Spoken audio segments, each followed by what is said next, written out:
नमस्कार,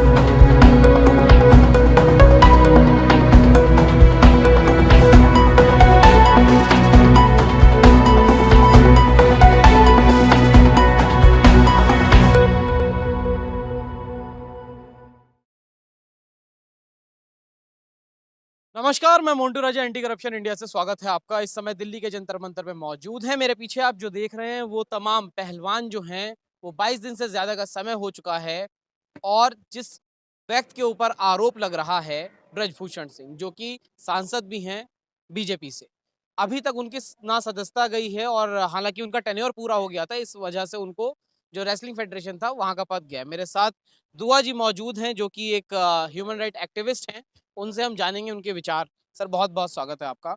जो आज ये पहलवान लड़कियां जो हैं 22 दिन से ज्यादा का समय हो गया है, 7 एफआईआर थी लेकिन केवल 2 ही एफआईआर दर्ज हुई हैं, एक उसमें पॉस्को भी है, अभी तक कोई गिरफ्तारी नहीं है।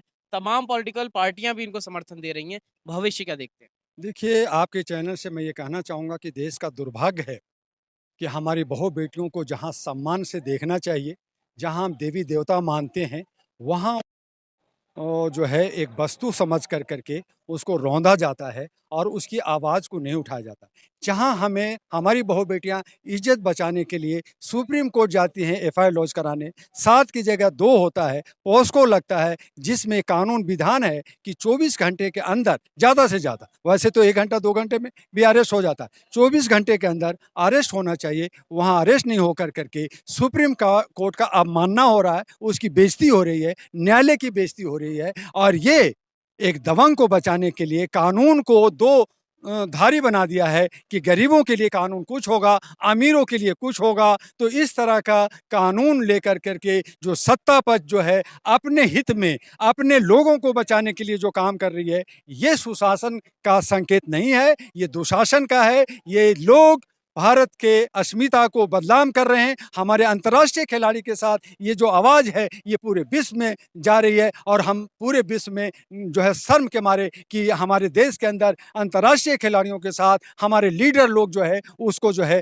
वस्तु समझ करके अपने बिस्तर में ले जा रहे हैं। तो इसलिए हमें आज ज़रूरत है कि इस पे आवाज़ उठाएं। जंतर मंतर पे इसी की आवाज़ है, लेकिन कुछ शरारती लोग आकर के इसको डिस्टर्ब करने की कोशिश कर रहे हैं। कुछ लोग राजनीति कर रहे हैं, कुछ लोग रोटियां सेक रहे हैं। ये नहीं होनी चाहिए। हमारी मांग है कि इन बहू बेटियां, हमारी हमारी जो बहनें हैं, इनका न्याय मिले और जो कोर्ट है वो भी आगे संज्ञान ले। खाली जो है एफआईआर का ऑर्डर दे करके नहीं, बल्कि उनको आगे आना पड़ेगा कि हमने एफआईआर के लिए कहा था, आप उसको पूरा एफआईआर कर करके और उस ब्रिजभूषण को अरेस्ट करके जेल भेजा जाए। दुआ जी, इसका वो आप कैसे देखते हैं? मतलब ये जाट वर्सेस जो है देखिए, ये राजपूत भी सब कहा गया राजनीतिक नहीं। और इसी हरियाणा में जाके नरेंद्र मोदी ने कहा था बेटी बचाओ बेटी पढ़ाओ का नारा दिया था।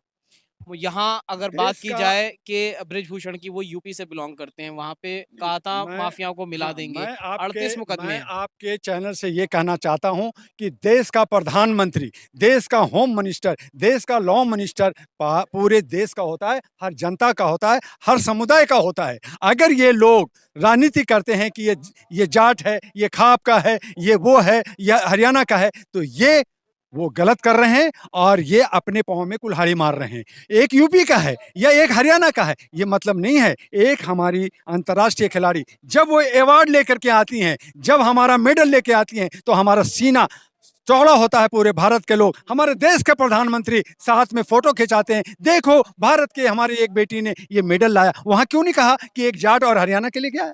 तो ऐसी आप इस तरह की बातें, दो तरह की बातें करेंगे और आप जो है यूपी का एक दबंग लीडर है, उस पे 38 केसेज हैं, उस पे पॉस्को लगा हुआ है और वो जो आपकी सत्ता में जो गलियारों में जो गंदगियां हुआ है, ना जाने कितने नेता इसमें इन्वॉल्व हैं, ना जाने कितने लड़कियों के साथ रेप हुआ है, कितने लड़कियां सप्लाई हुई है। ये तमाम चीजें तब सामने आएगी जब ब्रिजभूषण को अरेस्ट किया जाएगा। इसीलिए ब्रिजभूषण को अरेस्ट होना चाहिए। कौन सी ऐसी ताकतें हैं ब्रिजभूषण के पीछे जो अब तक कुछ ये हो नहीं पा रहा है? राजनीतिक कुर्सी का है और ये सत्ता पक्ष जानती है कि अगर इसका मुंह खुल गया तो हम बहुत सारे नेता हम फंस जाएंगे। जैसे दूसरे हालत में होता है और पुलिस भी उसी जो है दबाव में काम कर रही है। उनको नौकरी बचानी है, उनको बच्चों के को पालना है, तो वो दबाव में वो कहते हैं सर मुझे आदेश मिलेगा मैं 1 मिनट में अरेस्ट कर लूंगा। जैसे हमारे सेना भारत के कहती है कि मुझे 24 घंटा दो, मैं पाकिस्तान को तुम्हें जेब में दूंगा, लेकिन आदेश नहीं मिलता तो वो नहीं होता। और आप जो है अंतर्राष्ट्रीय गेम आप जो है न्यूज बना देते हैं। आप जो है ये इस तरह का जो है किसान आंदोलन चलता है तो 900 किसान जो है शहीद हो जाते हैं। क्या यहाँ पे अंतर्राष्ट्रीय खिलाड़ी अपना जान दे दें? क्या यहाँ पे आने वाले सोशल एक्टिविस्ट, हमारे जो छोटे जर्नलिस्ट हैं, हमारे जो बाकी लोग हैं, वो यहाँ पे जान दे दें, गोली खा लें? जो आपने इसको जलियांवाला बाग बना दिया, यहाँ पे हर जगह जो है बैरियर लगा दिया, आप घुसने नहीं दे रहे हो, आने नहीं दे रहे हो, आवाज नहीं उठाने दे रहे हो, और उसमें आप असामाजिक तत्वों को ला कर करके आप कहते हो कि ये जो है धरना हटा दिया जाए, और उस पे जनता और मीडिया जो है उसको फोकस करती है और उसको दिखाती है।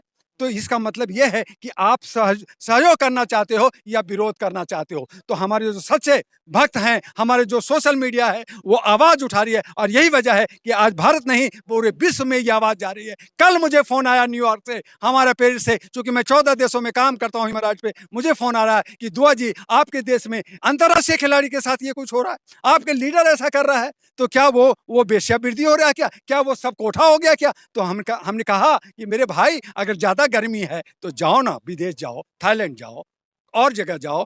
आपका जो है सेक्स वर्कर काम कर रहे हैं, जीवी रोड है और जगह, वहां जाओ। हमारी बहु बेटियों की इज्जत को क्यों तार तार कर रहे हो?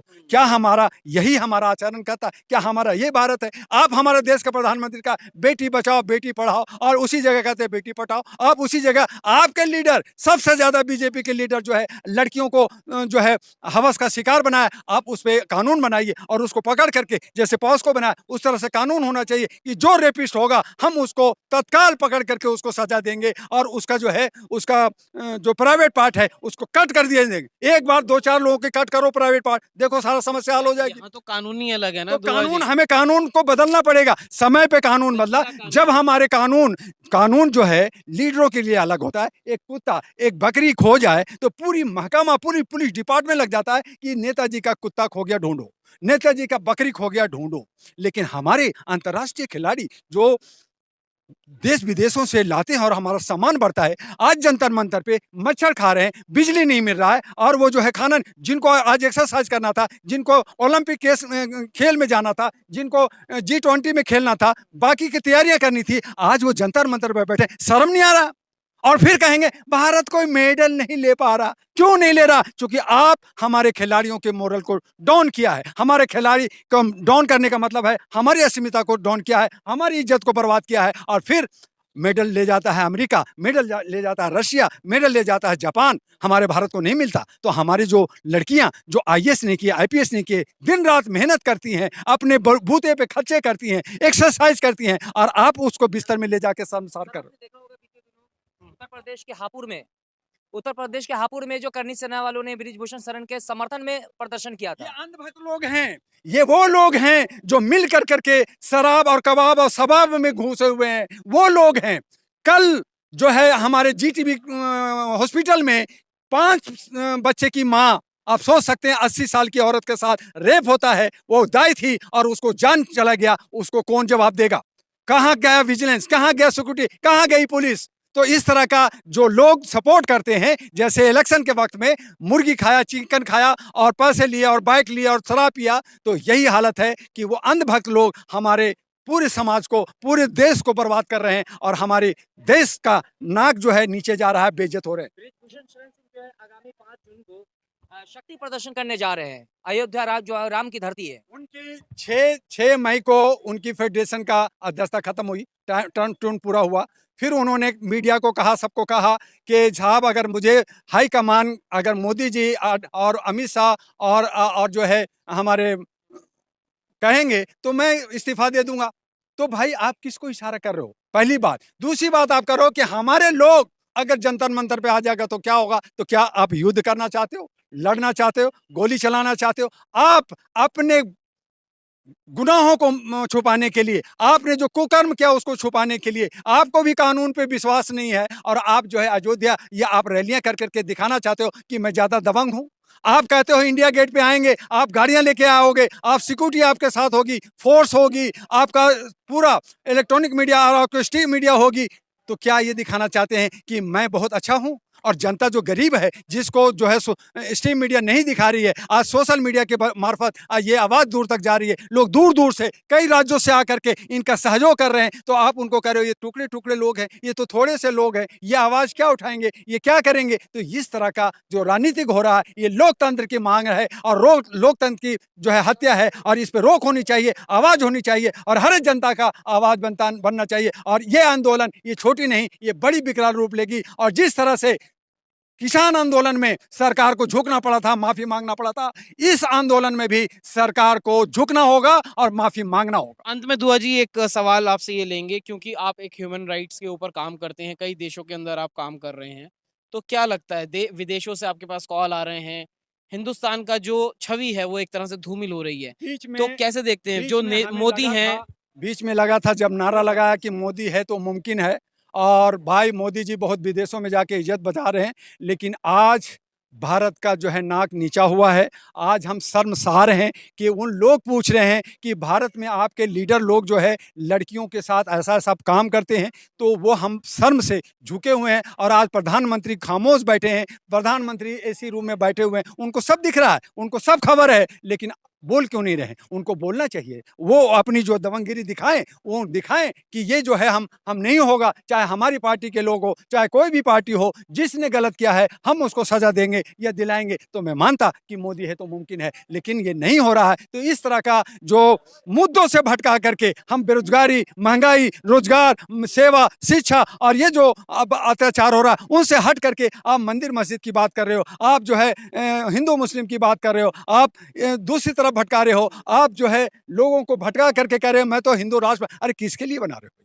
किसके लिए बना रहे हो? जब हमारी इज्जत ही नहीं रह गया तो हम आज भी हिंदू राष्ट्र है, हमारा ये देश है, भारत है, और आप जो है इस तरह से राजनीति करके कुर्सी का गेम खेल रहे हो, ये ठीक नहीं है। मोदी जी से मेरा अपील है, हम होम मिनिस्टर से अपील करते हैं, हम खेल मंत्री अनुराग ठाकुर से हमारे हम उम्र है, हम उससे भी अपील करते हैं कि आइए और जंतर मंतर पे आप जो है साक्षी मलिक और हमारे फोगाट, हमारा जो पुनिया से हाथ मिला के कहिए बेटा तुम मेरे बच्चे हो, तुम्हारे साथ अन्याय हुआ, हम तुम्हारे साथ हैं, कानून के दायरे में हम जो है चाहे बृजभूषण हो चाहे और कोई हो, हम सबको सजा देंगे। हम सब जयकार करके हम उनके जो है जयकार करेंगे और कहेंगे कि मोदी है तो मुमकिन है। लेकिन ऐसा नहीं हो रहा, वो कुर्सी कर रहे हैं, वो जात और पात में बांट करके हमारी राजनीति कर रहे हैं और बहु बेटियों के साथ जो ये हरकतें हो रही हैं, तो एक अंतर्राष्ट्रीय खिलाड़ी के साथ हो रहा है, तो एक आम लड़की के साथ क्या होगा? वो कहाँ जाएंगी, कहाँ इंसाफ मांगेगी? वो बार-बार रेप कराती रहती हैं, वो अपना जो है वो छुपाते रहती हैं और ये कहते हैं बताओ, अरे मेरे भाई जब मुझे आप मेरे साथ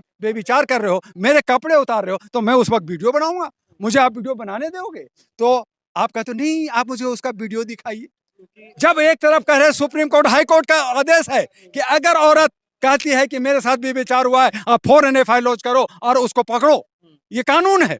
और दूसरी तरफ सुप्रीम कोर्ट कहता है कि इसमें एफआईआर लॉन्च करो, 7 की जगह 2 एफआईआर लॉन्च होता है, 5 को एक्ट लगता है और उसको अरेस्ट नहीं करो, तो ये कानून दो तरफा नहीं चलेगा। ये हमारे भारत और लोकतंत्र का जो है मजाक उड़ाया जा रहा है, हमें बेइज्जत किया जा रहा है और जनता जो है सब समझने लगी है। अब जात पात, ऊंच नीच, मंदिर मस्जिद की लड़ाई नहीं, बल्कि हम मुख्य मुद्दा पे आवाज उठाएंगे और ये सरकार को उखाड़ के 24 में बाहर फेंकेंगे। तो देखिए मेरे साथ मौजूद थे, तमाम जो है विचार जो हैं वो व्यक्त किए हैं दुआ जी ने, जो कि कई देशों के अंदर ह्यूमन राइट्स पे काम कर रहे हैं। तो जहां ये कहा जाता है कि मोदी जी विदेशों में नाम कमा रहे हैं, लेकिन आज जो स्थिति है देश की, उसमें विदेशों में नाम नहीं बल्कि देश की बदनामी हो रही है। इस पूरी चर्चा पे आप क्या सोचते हैं, क्या आपकी राय है?